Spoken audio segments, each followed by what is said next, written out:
بسم اللہ الرحمن الرحیم۔ شروع کرتا ہوں اللہ کے پاک نام سے جو بہت بڑا مہربان نہایت رحم والا۔ بہنوں، بھائیوں، دوستوں اور بزرگوں، السلام علیکم ورحمۃ اللہ وبرکاتہ۔ ہم قرآن پاک سے شفا اور واقعات پر مبنی اسلامی معلوماتی ویڈیو کی 82ویں قسط پیش کر رہے ہیں، اور اس ویڈیو میں ہم بیان کریں گے کہ انسانی تاریخ کا پہلا قتل، قابیل اور حابیل کی کہانی۔ قرآن پاک میں اس کا ذکر ہے۔ تو دوستو، سورہ المائدہ کی آیت نمبر 27 سے 31 آدم کے دو بیٹوں کی کہانی بیان کرتی ہے، جن کی عام طور پر شناخت قابیل اور حابیل کے نام سے کی گئی ہے۔ ایک گہری علامتی اور سبق آموز کہانی جو حسد، تقوی، گناہ اور زندگی کی قدر کے موضوعات کو تلاش کرتی ہے۔ انسانی تاریخ میں یہ پہلا ریکارڈ شدہ قتل ہے، اور یہ ایک طاقتور اخلاقی سبق کے طور پر کام کرتا ہے۔ نہ صرف بے قابو جذبات کے نتائج کے بارے میں، بلکہ انسانی روح کی اندرونی حالت کے بارے میں جب یہ الہی شعور سے منقطع ہو جاتی ہے۔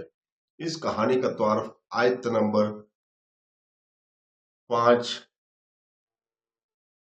27 میں حضرت محمد صلی اللہ علیہ وسلم کے حکم کے ساتھ کیا گیا ہے۔ انہیں آدم کے دو بیٹوں کی کہانی سچائی سے سنائیں۔ یہ جملہ فوری طور پر داستان کی صداقت اور ایک الہی تعلیم کے طور پر اس کی اہمیت کو واضح کرتا ہے، نہ کہ صرف ایک تاریخی قصہ۔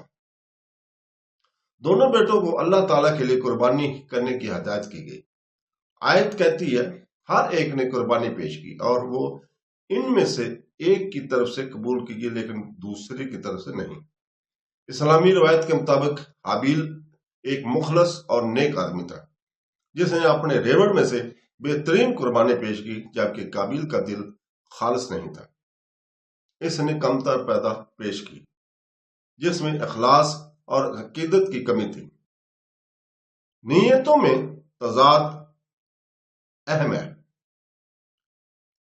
اللہ تعالیٰ ہدیہ کو مقدار اور ظاہری شکل کی بنیاد پر قبول نہیں کرتا، بلکہ ان کے پیچھے اخلاص اور تقوی پر ہوتا ہے۔ جیسا کہ سورہ المائدہ کی آیت نمبر 27 جاری ہے، مسترد شدہ بھائی قابیل نے غصے اور حسد کے ساتھ رد عمل ظاہر کرتے ہوئے کہا، میں تمہیں ضرور مار ڈالوں گا۔ یہ رد عمل ایک محض موڑ کی نشاندہی کرتا ہے، اس لیے نہیں کہ اس کی پیشکش کو ناحق رد کیا گیا تھا، بلکہ اس لیے کہ اس کا دل اللہ کی مرضی کے آگے سر تسلیم خام کرنے میں ناکام رہا، اور اس کی بجائے حسد کا انتخاب کیا۔ اس کے برعکس حابیل نے پرسکون حکمت اور اللہ کے خوف کے ساتھ جواب دیا۔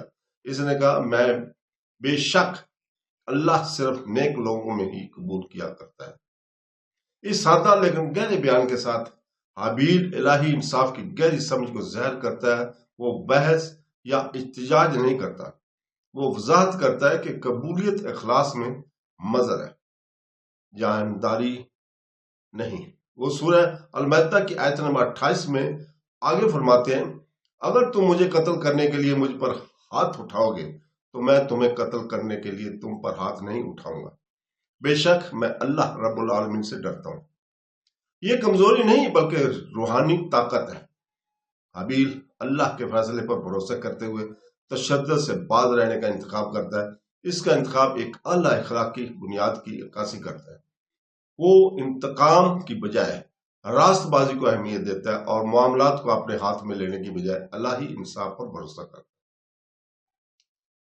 تو دوستو، سورہ المائدہ کی آیت نمبر 29 میں حابیل مزید اعلان کرتا ہے، بے شک میں جانتا ہوں کہ تم میرے گناہ اور گناہ کو برداشت کرو گے، تاکہ تم دوزخ کے ساتھیوں میں شامل ہو جاؤ، اور یہ ظالموں کا بدلہ ہے۔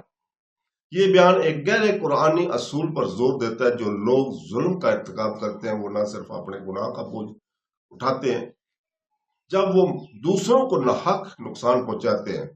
حابیل اپنے بھائی کے بعد کی زندگی میں سنگین نتائج میں خبردار کرتا ہے۔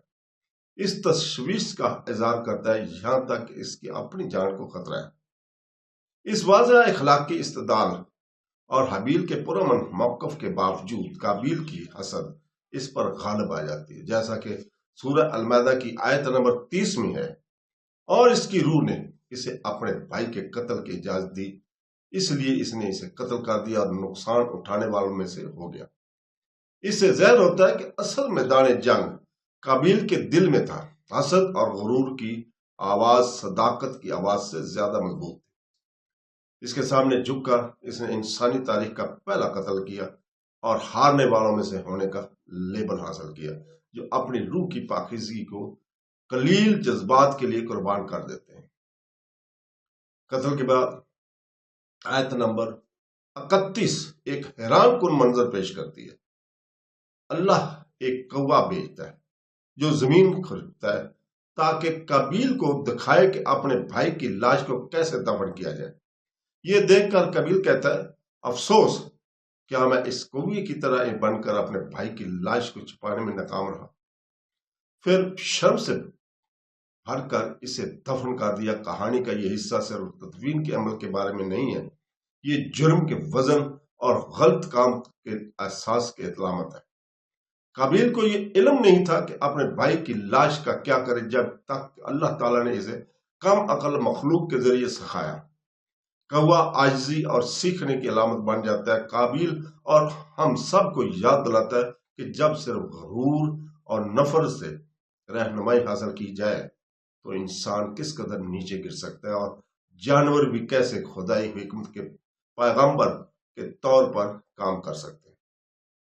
یہ المناک کہانی انسانی اخلاقیات اور روحانیت میں ایک عالمگیر سبق کے طور پر کام کرتی ہے۔ یہ سکھاتا ہے کہ حسد خاندانوں کو تباہ کر سکتا ہے، اور یہاں تک کہ قتل کا باعث بھی بن سکتا ہے جب اسے روکا نہ جائے۔ اس سے یہ بھی تقویت ملتی ہے کہ تقوی ذیلی نہیں بلکہ دل کے اخلاص سے ہے۔ اللہ تعالیٰ صرف نیک لوگوں کے اعمال کو قبول کرتا ہے، اور جو لوگ بغض اور تکبر سے کام کرتے ہیں وہ آخر اپنے سے بڑھ کر کسی کو نقصان نہیں پہنچائے۔ اپنے مختصر عرصے میں قابیل اور حابیل کی کہانی انسانیت کی سب سے بڑی اخلاقی جدوجہد میں سے ایک سمیٹتی ہے۔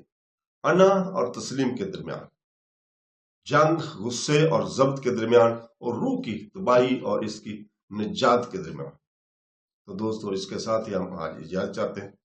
کل تک کے لیے، کل انشاءاللہ تعالی ہم اسی وقت آپ کے سامنے حاضر ہوں گے، اور دعا کرتے ہیں کہ وہ اللہ تعالیٰ ہمیں قرآن اور حدیث پر عمل کرنے کی توفیق عطا فرمائے۔